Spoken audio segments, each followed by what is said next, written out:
सुप्रभात विद्यार्थियों। हम लोग पिछली कक्षा में रसखान के सवये पढ़ रहे थे और उसमें हम लोग देखे थे रसखान के 3 सवयों को देख चुके थे और चौथा सवैया आप देख रहे हैं जिसमें कवि रसखान जी, आपको दिख रहा होगा कि कुछ गोपियां हैं जो अपनी व्यथा एक दूसरे से कह रही हैं और क्या कह रही हैं उसी का वर्णन इस सवैये में किया गया है। तो इसमें 2 सवैये शामिल हैं, आप देख पा रहे होंगे। देखिए, गोपियां रस कह रही हैं एक सखी दूसरी सखी से, उसी का वर्णन कवि रसखान जी ने अपने सवैये के माध्यम से किया है। एक गोपिका दूसरी गोपिका से कह रही है, जा दिन ते वह नंदक छोहरा याबन धेनु चराई गयो हैं, याबन धेनु चराई गयो हैं,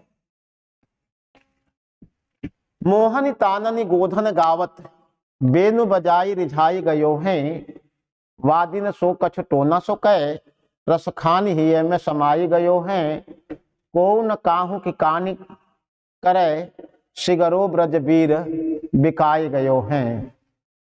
इसमें एक गोपिका दूसरी गोपिका से कह रही है कि हे सखी, जा दिन ते वह नंद के छोहरा, जिस दिन से वह नंद का पुत्र कृष्ण यावन धेनु चराई गयो हैं, इस वन में आकर गायों को चरा करके गया है, मोहन ताननी गोधन गावत बेनु बजाई रिझाई गयो हैं, मोहन ताननी मोहनी तान छिड़ करके और गोधन गीत, गायों के बीच में गाया जाने वाला जो गीत है वह गोधन गीत कहलाता है। तो गोपिका कह रही है, मोहन ताननी गोधन गावत, वह मोहनी तान छोड़कर छिड़ करके और गोधन गीत गा करके, गोधन गीत अर्थात गायों के बीच में गाया जाना वाला गीत, गोधन गीत गा करके बेनु बजाई रिझाई गयो हो, बांसुरी बजा करके हमको रिझा करके अर्थात प्रसन्न करके,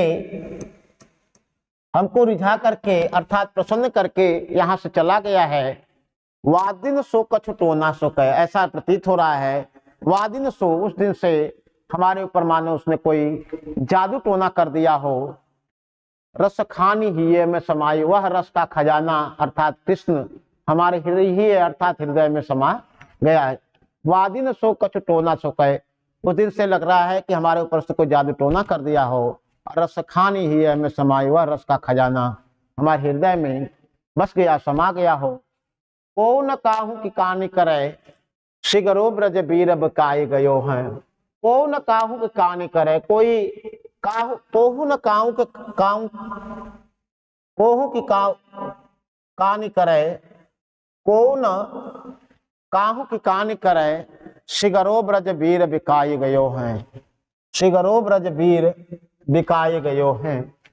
और गोपिका यह भी कह रही है, हमारा को न काहू कानू के काहे, किसी का किसी भी कार्य में को न काहू की कहानी करे, कहानी मतलब कार्य, किसी का किसी भी कार्य में मन नहीं लग रहा है और ऐसा प्रतीत हो रहा है कि सिगरो ब्रज वीर बिकाए गए, सारे जो ब्रज के लोग हैं वह कृष्ण के हाथों बिक गए हों, ऐसा प्रतीत हो रहा है कि कृष्ण के हाथों बिक गए हों, क्योंकि किसी का किसी कार्य में मन नहीं लग रहा है और ऐसा प्रतीत हो रहा है कि सभी कृष्ण के हाथ तो बिक गए हों। जब कृष्ण कहेंगे तभी वह कार्य करेंगे, अन्यथा कार्य नहीं करेंगे। इसमें क वर्ण की आवृत्ति और यहाँ ब वर्ण की आवृत्ति, इसलिए दोनों जगह अनुप्रास अलंकार है।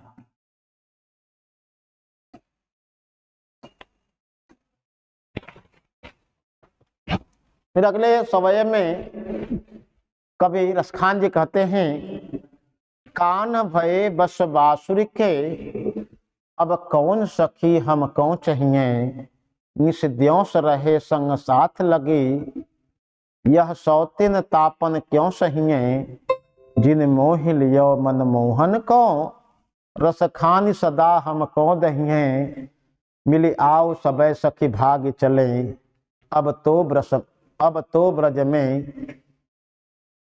ब्रज में बसुरी रही है। इसमें कवि रसखान जी कहते हैं कि कृष्ण गोपियों से जो है कृष्ण जो है गोपियों से जो बांसुरी बजाते हैं और बांसुरी को अत्यधिक प्रेम करते हैं, इसलिए जो गोपियां हैं बांसुरी को अपनी सौत मानती। जैसा पीछे आप सूर को पढ़ेंगे वहां भी गोपियां ऐसा कहती हुई दिखाई देती हैं। और यहाँ रसखान जी के जो कृष्ण हैं उनको भी गोपियां ऐसी उलाहना देते हुए प्रतीत होती हैं।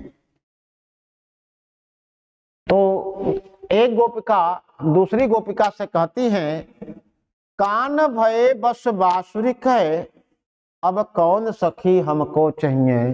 एक गोपिका दूसरी गोपिका से कह रही है, हे सखी जो कान्हा है कृष्ण है, भये बस बांसुरी कहे, अब बांसुरी के बस में हो गए हैं, अब कौन सखी हमको चाहिए। और कोई भी हे सखी हमको कोई अब इस ब्रज में इस वृंदावन गोकुल में हमको प्रेम करने वाला चाहने वाला नहीं रह गया है। निस द्योष रहे संग साथ लगे, और निस द्योष अर्थात दिन और रात यह कृष्ण के साथ लगी रहती, जो बांसुरी है कृष्ण के साथ लगी रहती है दिन रात। वहां भी आपने कहा था कि कबहू अधरनी कबहू खोसत जोरी, न जाने कछ मेली मोहिनी, राखे अंग अंग भोरी। जहां आपने सूरदास को पढ़ा था वहीं आप रसखान जी लिख रहे हैं कि निस द्योष रहे संग साथ लगे। जो गोपिका है वह कह रही है कि जो बांसुरी है निस द्योष रहे संग साथ लगी। निस द्योष अर्थात दिन और रात यह कृष्ण के साथ लगी रहती है, यह सौतिन तापन क्यों सही है। अब हम लोग इस सौत के इस ताप को सहन करने वाले नहीं है। निस द्योष रहे संग साथ, रात दिन जो बांसुरी है कृष्ण के साथ लगी रहती है, और हम लोग इस सौतन के ताप को इस कष्ट को सहेंगे नहीं। तो सहेंगे नहीं तो क्या करेंगे। तो आगे कह रही हैं, जिन मोहे लियो मनमोहन को, रस खानी सदा हमको दहिए। इसने जिस बांसुरी ने मोह लिया मनमोहन को, मन को मोहने वाले कृष्ण ही को ही जिस बांसुरी में हम मोहित कर लिया हो, निज जिन मोह लिया मनमोहन को, जिसने मन को मोहने वाला कृष्ण को ही मोहित कर लिया है, रस खानी सदा हमको दहिए। वह रस के खजाना सदा हमको दहिए, हमको रस का खजाना कृष्ण जिसने मोहित कर लिया है, ऐसी बांसुरी हमको सदा हमको दहिए, हमेशा हमको दहिए मतलब जलाएंगे। और जलाएंगे कैसे, तो ईर्ष्या से हमेशा हमको जलाती रहेंगे।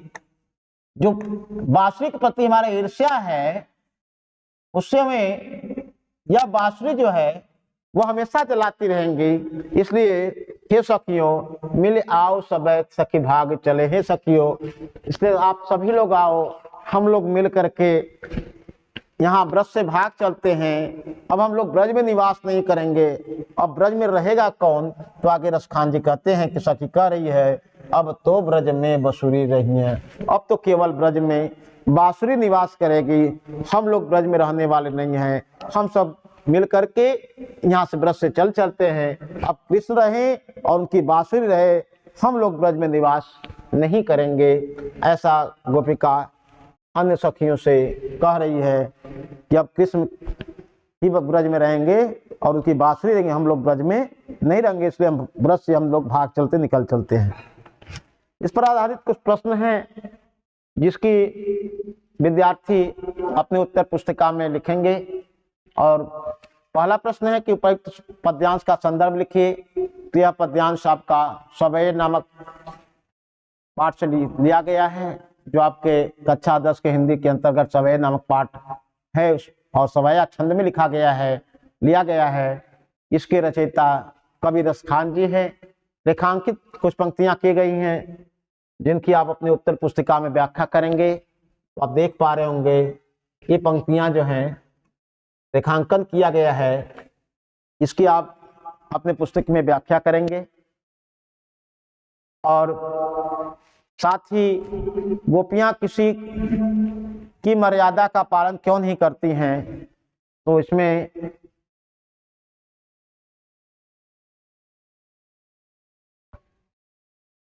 क्योंकि गोपियां इसलिए किसी मर्यादा का पालन नहीं करती हैं तो को न काहू की कहानी करें शिगरो ब्रज वीर बिकाय।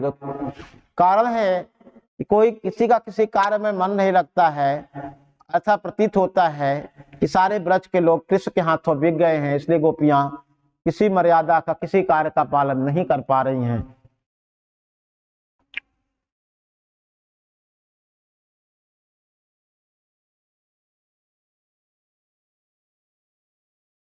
अगला और लास्ट सवय का लास्ट पंक्ति है, उसमें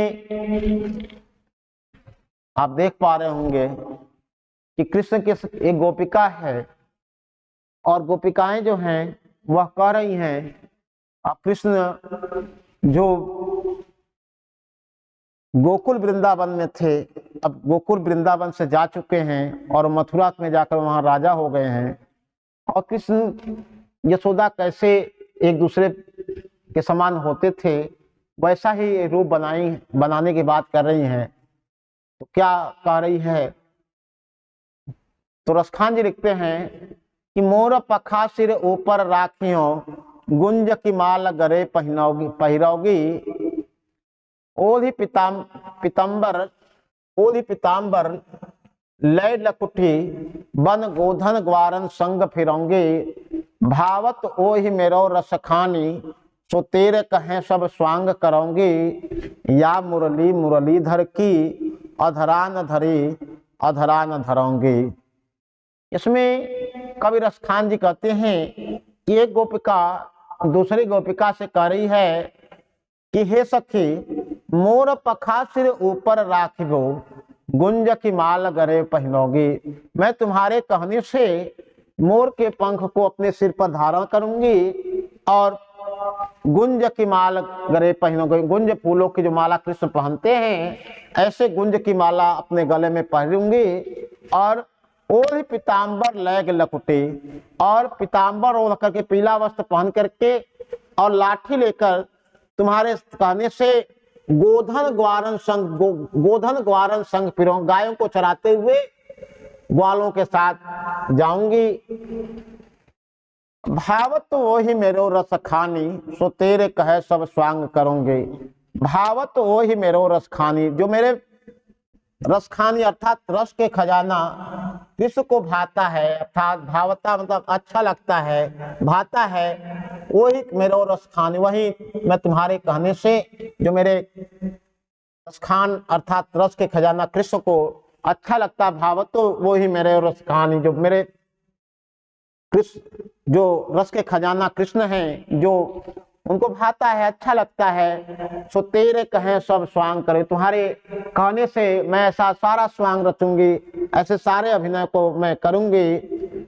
लेकिन और एक बात लास्ट में कह रही है गोपिका, या मुरली मुरलीधर की अधरान धरोंगी, लेकिन या मुरलीधर की, लेकिन जो या मुरलीधर के, यहाँ मुरली दो बार आया है, ध्यान रखिएगा, इस मुरली और मुरलीधर, इस मुरली का अर्थ है बांसुरी और मुरलीधर अर्थात बांसुरी को धारण करने वाले कृष्ण।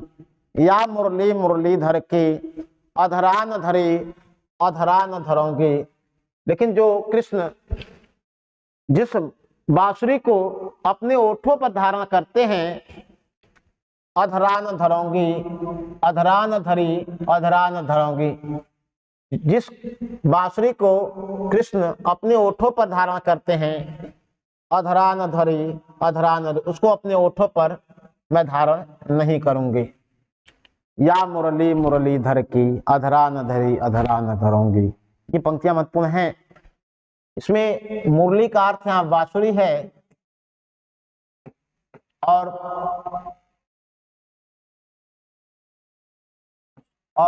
मुरलीधर का अर्थ है कृष्ण।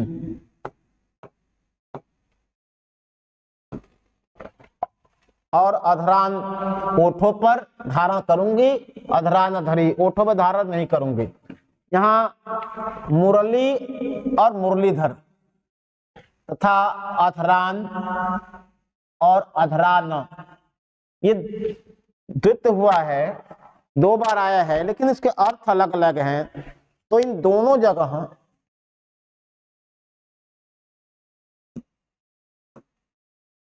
यमक अलंकार है, क्योंकि कहा जाता है जहां एक ही शब्द एक से अधिक बार हो लेकिन उसके अर्थ अलग अलग हो, यहाँ वहां यमक अलंकार होता है। तो यहाँ मुरली और मुरलीधर तथा अधरान, अधरान, इन दोनों में यमक अलंकार है।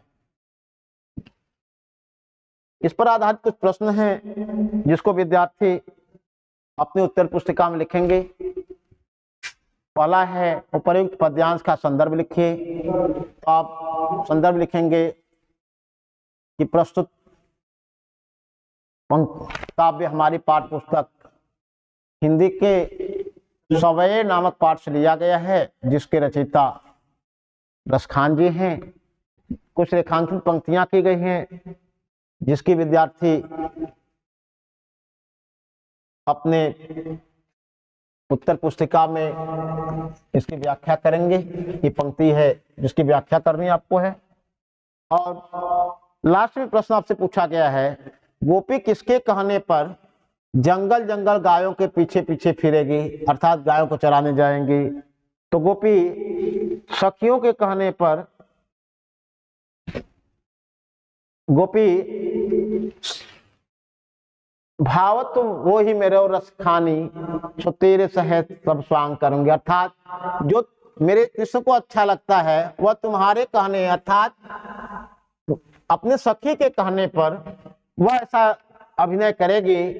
तो यह आपका उत्तर होगा कि गोपी अपने सखी के कहने पर जो कृष्ण को अच्छा लगता है वह अभिनय करेंगे, अर्थात जंगल में गायों को चराने के लिए जाएंगे। अब आपका सवया पूरा हो गया। अगला शीर्षक आपका है कवित्व। अब इस कवित्व से लिया गया है यहाँ आपका संदर्भ में शीर्षक बदल जाएगा। इसमें कवि रसखान जी लिखते हैं कि गोरज विराजय भाल, लहलही बनमाल, आगे गया पाछे ग्वाल, गावै मृदुबानी रे, ऐसी धुनी बांसुरी की मधुर मधुर जैसी, बंक चितवनी मंद मंद मुस्कानी री, कदम बिटप के निकट तटनी के तट, हटा चली चाही पीत पट, फहरानी री, रस बरसावे तन तपने बुझावे नैन, प्राणन रिझावे वह आवे रसखानी री। आप यहाँ देख पा रहे हैं ये यमुना नदी के किनारे जो हैं कृष्ण गायों को चरा करके ग्वालों के साथ वापस आ रहे हैं। उसी का वर्णन यहाँ कवि रसखान ने किया है। कवि रसखान जी इस समय इस कवित्व में कृष्ण का वर्णन कर रहे हैं। और कवि रसखान जी कहते हैं कि एक गोपिका दूसरी गोपिका से कह रही है कि हे सखी, गोरज विराजय भाल, लहलही बनमाल। गोरज विराजय भाल, गोरज, रज का अर्थ था धूल, गाय के पैरों से उड़ी हुई धूल। गोरज, गाय के पैरों से उड़ी हुई धूल। विराजय भाल, भाल अर्थात मस्तक पर।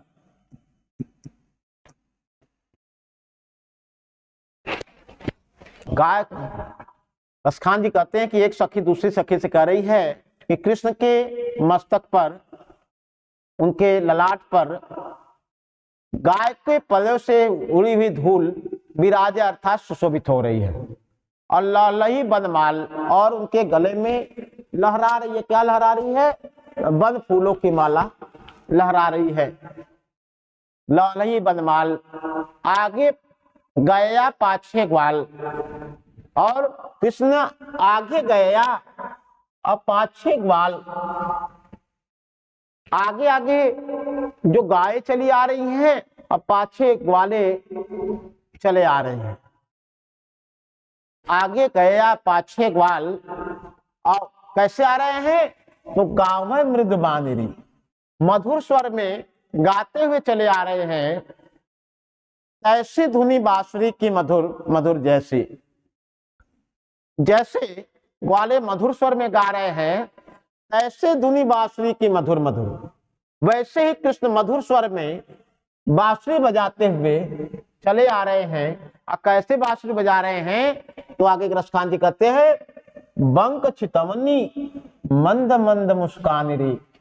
बंक चितवनी, अपने बंक चितवन, अपने बाहों को टेढ़ा करके, नेत्रों और भावों को टेढ़ा करके, बंक चितवनी और मंद मंद मुस्कानी, और मंद मंद मुस्कुराते हुए कृष्ण चले आ रहे हैं। बांसुरी बजाते, भावों को टेढ़ा करके, मधुर स्वर में बांसुरी बजाते हुए और मंद मंद मुस्कुराते हुए चले आ रहे हैं। कहां तक चले आए? तो कहा आगे, कदम बिटप के निकट टटनी के तट।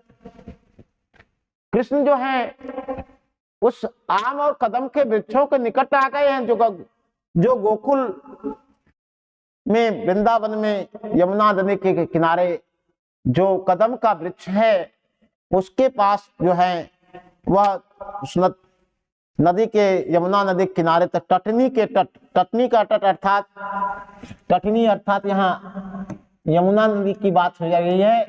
टटनी के तट अर्थात यमुना नदी के कदम बिटप के निकट, कदम वृक्ष, कदम और आम का जो वृक्ष है उसके निकट जो यमुना नदी के किनारे, वहां तक गायों को चराते हुए अब वापस आ रहे हैं। अगर तुमको विश्वास न हो, अट्टा चढ़ चाहे पीठ पट फहरानी रे। तो अट्टा अर्थात अट्टालिका पर से, ऊंचे स्थान पर से, छत पर से चढ़कर देख लो कि पीठ पट फहरानी रे, पीला वस्त्र फहराते हुए और कृष्ण चले आ रहे हैं। और कैसे चले आ रहे हैं? तो आगे करी गोपिका, रस बरसावे तन तपनी बुझावे नैन।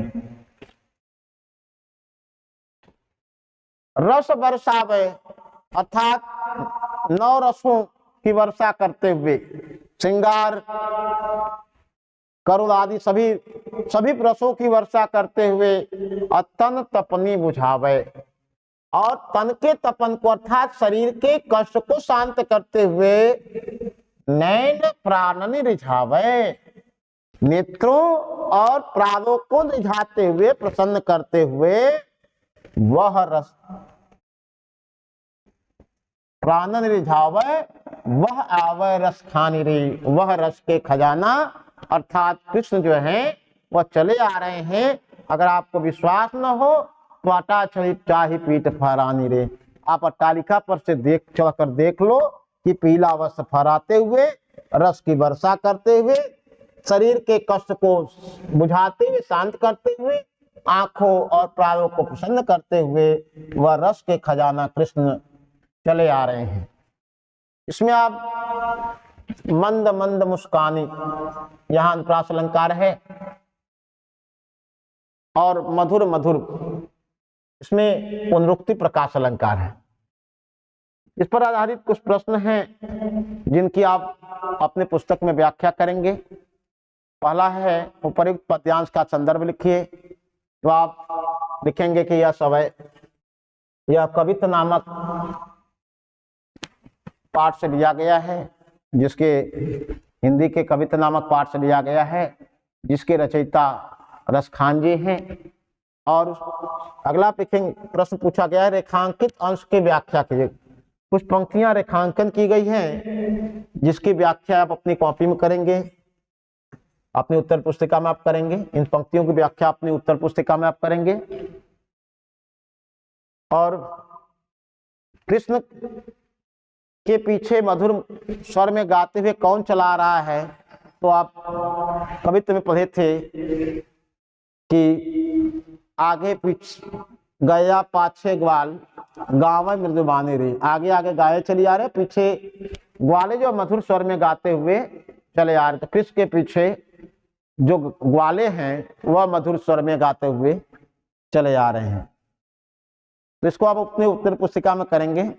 उम्मीद है कि आपके लिए यह पाठ उपयोगी होगा, जो बोर्ड की दृष्टि से उपयोगी है, और आप इसे अच्छी प्रकार से अध्ययन करेंगे और अपनी उत्तर पुस्तिका में लिख करके अच्छे नंबर प्राप्त करेंगे। इसी आशा और विश्वास के साथ हम लोग अगली कक्षा में और अगले पाठ में मिलते हैं। तब तक के लिए धन्यवाद।